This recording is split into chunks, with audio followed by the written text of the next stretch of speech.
C'est dans une ambiance jazzy que les Mondelangeois ont été reçus vendredi 19 janvier à la salle Robert-Honecker à l'occasion de la traditionnelle cérémonie des vœux du maire de la commune, M. Rémi Sadoko. De nombreux élus des villes voisines avaient répondu favorablement à l'invitation du premier magistrat pour se joindre aux administrés et aux acteurs culturels et sportifs de Mondelange. En préambule, M. Laurent Moncel, directeur général des services, a présenté un bref historique des initiatives entreprises par la commune durant l'année écoulée, malgré le contexte économique particulièrement délicat, sans oublier de remercier l'ensemble des services de la mairie pour son dévouement et son engagement. Malgré ces conditions difficiles, nous restons plus que jamais mobilisés au service des Mondelangeois, au service des élus, au service de la population et des projets de la municipalité, parce que nous portons en nous, et je m'exprime au nom de l'ensemble des services, le sens du service public et le sens de l'intérêt général. Monsieur le maire, mesdames et messieurs, je vous présente, au nom de l'ensemble des services municipaux, mes meilleurs vœux pour l'année 2018. C'est un message empreint d'optimisme qu'a délivré Rémi Sadoko à ses administrés. Un discours au cours duquel il a rappelé le rôle essentiel des collectivités locales dans le développement des territoires et leur nécessité à trouver des solutions pour faire face aux contraintes liées à la baisse des dotations de l'État.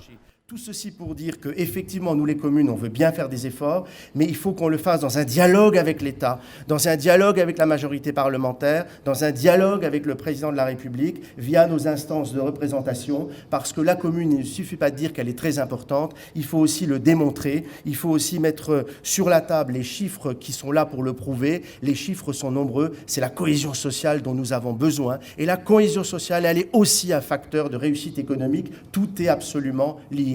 Alors, dans notre territoire, ici et dans nos vallées, nous avons l'opportunité de réaliser des projets en mutualisation pour plus d'efficacité en direction des citoyens sans dépenses supplémentaires. C'est l'expérience que nous menons, que nous avons menée et que nous poursuivons avec succès et satisfaction avec Amnéville. Et je salue Éric Munier en la présence de M. Dos Santos qui est là parmi nous, sur un projet que l'on a envisagé ensemble et qui nous a permis d'avoir 3 fois plus de présence de police, plus d'efficacité, redéploiement des carrières et des contenus de carrière aussi des agents, et je les en remercie. Je remercie particulièrement les agents de la police municipale de Mondelange, notamment M. Chili et M. Luciani, parce que grâce au fait qu'ils ont accepté d'entrer dans l'expérience, parce qu'ils ont accepté de rentrer dans la démarche, nous avons pu mettre en place cette mutualisation qui donne aujourd'hui grande satisfaction et qui permet effectivement à d'autres communes de frapper à notre porte. Nous les avons accueillis, il y a des logiques de continuité territoriale, on pourra rediscuter ces questions-là. On constate une chose, au-delà de Rive-de-Moselle et de son périmètre,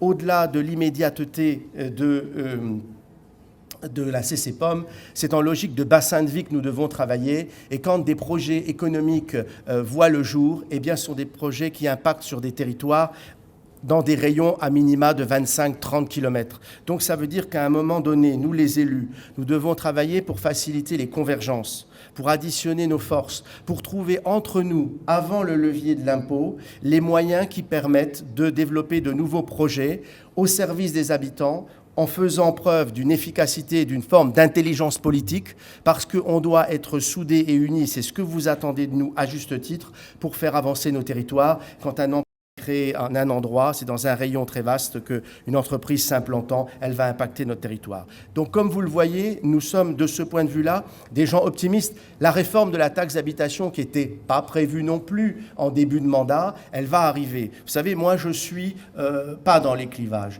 Au quotidien, nous gérons ensemble avec les services, avec monsieur le directeur général des services, la ville de Mondelange dans aucun prisme politique. Il n'y a pas de bonne politique de droite, il n'y a pas de bonne politique de gauche en matière communale. Il n'y a que des politiques qui permettent de développer, de déployer les services à la population, l'efficacité économique, l'efficacité de l'administration. Et dans cet esprit, si une réforme doit être conduite, mais apparemment elle s'appuie dans ce que nous a dit le président de la République au Congrès des maires sur une réforme plus globale de la fiscalité, eh bien on se tient prêt. La seule chose étant, et c'est toujours important de le rappeler en ces circonstances, qu'il ne faudra pas continuer à étouffer les communes comme ça a pu être le cas, parce qu'à un moment donné, la raréfaction de l'argent public, et on l'a dit il y a un instant, vient entamer l'efficacité économique et le dynamisme économique, notamment du secteur des entreprises. En tout cas, ce qui est certain, c'est que des évolutions seront absolument nécessaires, et on se rend compte parce que le monde va vite. Le monde va très vite. L'innovation, l'intelligence artificielle, les nouvelles technologies, les objets connectés, c'est une réalité qui est devant nous. des pans de l'humanité, je dirais, ont déjà progressé au sens où les savants, les chercheurs, les scientifiques de toute nationalité qui constituent une communauté de progrès, eh bien, sont déjà sur des avancées très importantes. À ce titre-là, on peut constater effectivement qu'il n'y a pas non plus de différence. C'est la raison pour laquelle j'insiste toujours dans mon propos sur les convergences et le fait de compléter nos diversités, parce que c'est aussi la richesse de nos communes et la richesse de la République. Et c'est ce qui permet de faire régresser toutes ces affreuses tentations de division, de rejet, de ségrégation, de stigmatisation, qui ne sont qu'un rejet et un recul de l'humanité et qui, au quotidien, nous font tous régresser. Et je pense que cet exemple de la communauté scientifique est important. Il y aura ces avancées qu'il faudra intégrer dans nos évolutions pour un mieux vivre, pour un meilleur développement, protection de l'environnement, de la planète, par rapport aux problèmes de climat, comme vous le savez, par rapport à la surconsommation des énergies, par rapport à la raréfaction et à la difficulté de poursuivre l'exploitation des énergies fossiles. Ce sont des questions qui sont devant nous, les questions de mobilité, les questions également de transport en commun. Ce sont des questions qui sont importantes parce qu'on se rend compte que de par le monde aujourd'hui, les communautés se constituent, elles se mobilisent, et les communautés qui font gagner leurs membres, leurs habitants, leurs citoyens,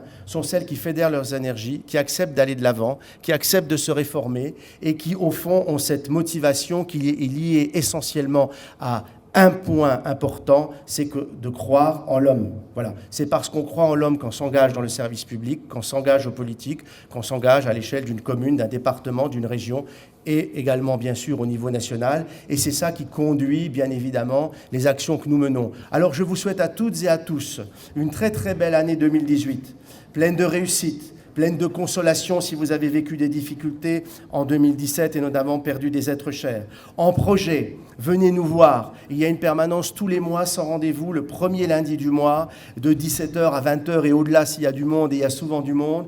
Demandez-nous rendez-vous. Si vous avez des projets, n'hésitez pas à nous les transmettre. Nous allons continuer à être en dialogue avec vous pour améliorer la vie de notre commune. Nous sommes en tout cas motivés. Merci à chacune, à chacun d'entre vous. Merci à tous les élus ici présents d'être venus ce soir. Merci aux forces de l'ordre, au corps constitué, à monsieur le curé de Mont-de-Lange, à l'ensemble des services de la ville. Je le redis à nouveau, je vous dis à toutes et à tous un grand merci. On aura l'occasion de se le redire prochainement lors d'une galette. À l'ensemble des élus qui sont autour de moi et qui travaillent au quotidien, à l'ensemble du conseil municipal, à vous toutes et à tous, merci du fond du cœur et très très belle année 2018 pour vous tous et pour Mont-de-Lange. Vive la République, vive la France.